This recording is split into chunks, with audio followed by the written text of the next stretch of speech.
Hey guys, it's Lohpally here with another video, and today we're going to be going over LULU, our champion guide for Season 11. Now, Season 11 is going to be changing a lot of the landscape of the game, so let's pay attention to kind of the new itemization, and we're going to go over runes also as an introductory, because some of the runes have changed, so build paths and itemization has kind of adjusted based on what circumstances are involved. So, let's jump into the rune setups. There are two types of core rune setups that we can have. A defensive tank-oriented one that's a lot better at peeling and shielding and harder to kill, but you'll do a little bit less damage in lane, which will be our Guardian build. And the second build, which is going to be our Airy build. This Airy build will do a bit more damage and give you a little bit more utility in the sense that if you ever W defensively on your teammate, which is the Whimsy, it will proc Airy, which can then proc extra buffs. So, let's talk about the Guardian build, which is my primary and favorite build to do on this champion, as Lulu is a relatively short-range champion, and I feel like in order for her to get a lot of efficiency out of her polymorph, which is a short-range spell, she kind of has to be in the fray of things. So, I'm a big fan of Guardian. So, starting in this rune page, we're going to be taking Guardian, as we've kind of talked about, and then Font of Life. Font of Life is great because anytime you knock people up with Lulu Ultimate or use her Glitter Lance, this procs Font of Life and puts debuffs on people. The reason why this is really great for the later stages of the game is the interaction that occurs because of it.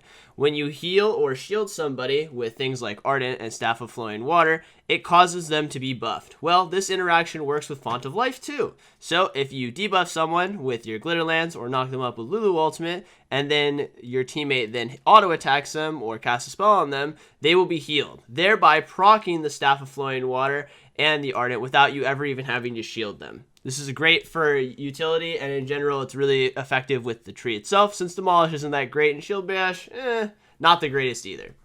After that, I've been a big fan of going Conditioning, and the reason for that is it amplifies a lot of defensive stats that you're already stacking. In this build, we'll be going over a lot of tanky stat-oriented things that will make us a lot more durable. As we've talked about before, we want to be in the fray of things, so we want to make sure that we don't have to use cooldowns to protect ourselves while still being relatively tanky on this champion. Because of this, I like Conditioning because it comes online at 12 minutes, and usually that's about when you're going to start getting into maybe the grouping and team fighting. If you feel like you need a little bit more defensive stats in the early laning phases, Bone Plane is not a bad suggestion, but it will gut you in the later stages of the game. After that, we're going to be taking Overgrowth, and the reason for Overgrowth rather than Revitalize that most people ask me is because Revitalize only affects your shield. Overgrowth is much better because it will give you tanky stats and make your champion relatively durable. The reason why I don't like Revitalize is because Lulu's ultimate is actually an archetype called Bonus Health. This is why it's not reduced by anything like healing reduction when Grievous Wounds is applied. Because of this, it's also not affected by Revitalize though. And so because of that, I don't feel like the numbers are worth it for it to go this rune. After that, we're going to be taking the Sorcery Tree secondary for Mana Flow and Transcendence. Since the changes to Spell Haste from CDR, you need 68 of it in order to hit the 40% CDR that you used to try and go for. Because of this, Transcendence comes in as really useful because it will give you up to 10 Spell Haste and reduce the cooldowns of your basic spells on any shutdowns. I like this as a generic thing to solve most of your mana problems, and it's just really needlessly good with your champion. Now, jumping into the other build path, which is going to be Summon Airy. This build will do a bit more damage and will be a lot more oriented towards CC and DPSing in the early stages, but it will make you a bit squishier and a lot less durable when it comes to other options. So we're going to be taking Summon Airy, Mana Flow, and Transcendence. After that, though, it's mostly up to you whether or not you're going to play really aggressive in the early stages so you can crush lane. Then we're going to be taking Scorch. But if you don't feel like you can crush lane with it, then Gathering Storm is really good still because Lulu has really good AP ratios as she scales on forward. After that, you have a couple deviations as options, really.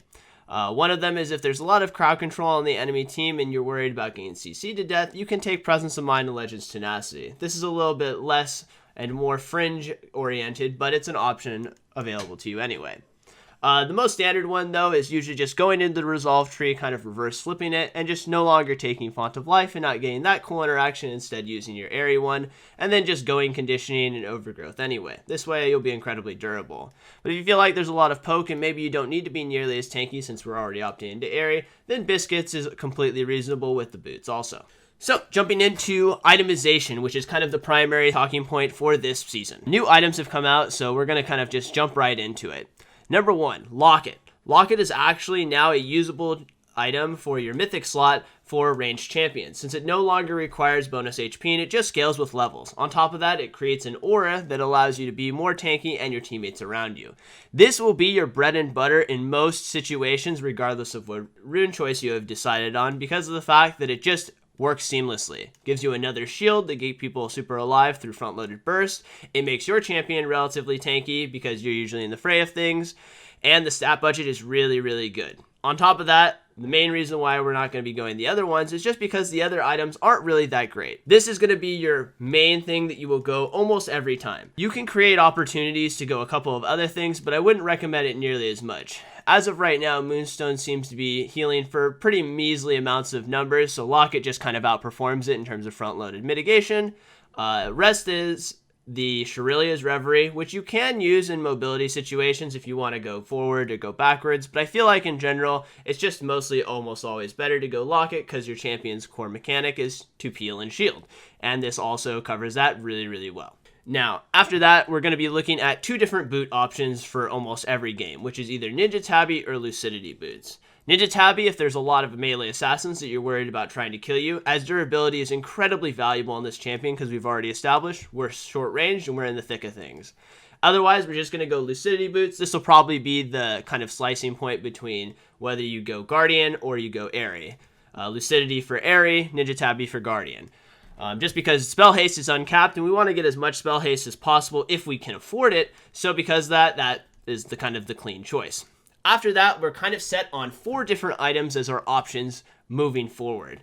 So, the options are Ardent, Sensor, which is very familiar to most people, Staff of Flowing Water, Redemption, or Mikhail's. For Lulu, this champion, since she's not actually tied nearly as much in demands for CDR, can actually go for Ardent or Staff of Flowing Water as her secondary, which is very different from most of the other archetypes of enchanters, since usually they need so much spell haste that they almost always have to go Redemption or Mikhail's first. In most cases, you're actually going to like Staff of Flowing Water over Ardent because of its flexibility. As of currently, Staff of Flowing Water can give you ability power, and since the stat of movement speed is always valuable on AD carries and other champions alike, it allows you to do a lot more in the game. Now, there are options, actually, if you don't feel like you need Redemption or Mikhail's or any CDR, where you can go Ardent and Staff of Flowing Water. This makes your buffs extremely powerful and can store up and give a lot of power to anyone that you're buffing. This is a completely reasonable second and third item build path, and it's something that I recommend in some places where you have a lot of people that you want to buff. Mikhail's is going to be basically the option only if there's a lot of crowd control. So if there is a scenario where there's tons of CC, Leona, Ashe, Zyra, etc., and you're worried about crowd control going off on your teammates, Mikhail's is actually a good item to get as a second item. The heal is relatively good, the bonus healing and shielding isn't terrible, and the stat budget on it is really, really good, especially the magic resist for your character. Other than that, we're just going to be looking at Redemption kind of as a third or fourth item, depending on whether you value the Ardent or Staff, and whether you get redundant value in those.